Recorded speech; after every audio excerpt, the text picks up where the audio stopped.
Kważi 3/4 taċ-ċittadini f'Malta huma kuntenti bil-ħajja li jgħixu hawn, żieda ta' kważi 7% fuq sena qabel. Dan ħareġ minn stħarriġ ta' Dr. Vincent Marmara li ppreżenta l-ġimgħa filgħodu waqt il-konferenza l-Istat tan-Nazzjon organizzata mill-Uffiċċju tal-President tar-Repubblika.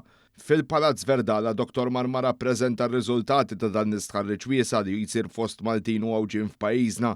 Minn dan l-istudju xjentifiku ħareġ li 73% wieġbu li ma jixtiequx li twildu f'xi pajjiż ieħor differenti, titjib ta' 2.5% fuq sena qabel. Kien hemm żieda wkoll ta' perċentwal u nofs fuq sena ilu ta' dawk li jaħsbu li fi żmien sena se jgħixu ħajja aħjar f'Malta, żieda li ilha tiela minn mindu ilu jsir dan l-istudju, jiġifieri mill-2021. Fil-fatt waqt illum iċ-ċifri ta' 47%, 4 snin ilu kienet ta' 30.4%. L-akbar faxxa li jħossu li s-sena l-oħra se jgħixu aħjar f'Malta huma żgħażagħ ta' bejn is-16 u l-25 sena.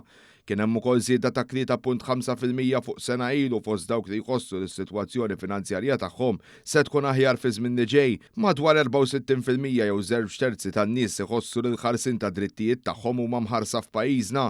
Minn barra hekk l-istudju sab li l-Malti baqa' l-lingwa primarja fost il-poplu tagħna b'74.5% li jfisser ukoll żieda ta' ftit aktar minn 3% fuq sen ilu. Dan waqt li 37% taż-żgħażagħ f'etajiet ta' bejn is-16 u l-25 sena jikkonsidraw il-Malti u l-Ingliż bl-istess mod. Sa dan it-tant l-istudju ta' Dr. Marmara sab li 52.6% jħossu li l-partiti politiċi f'Malta mhumiex l-istess u l-importanza tal-politika f'ħajjet in-nies jidher li naqset minn 33.7% s-sena l-oħra l 30.8% din is-sena.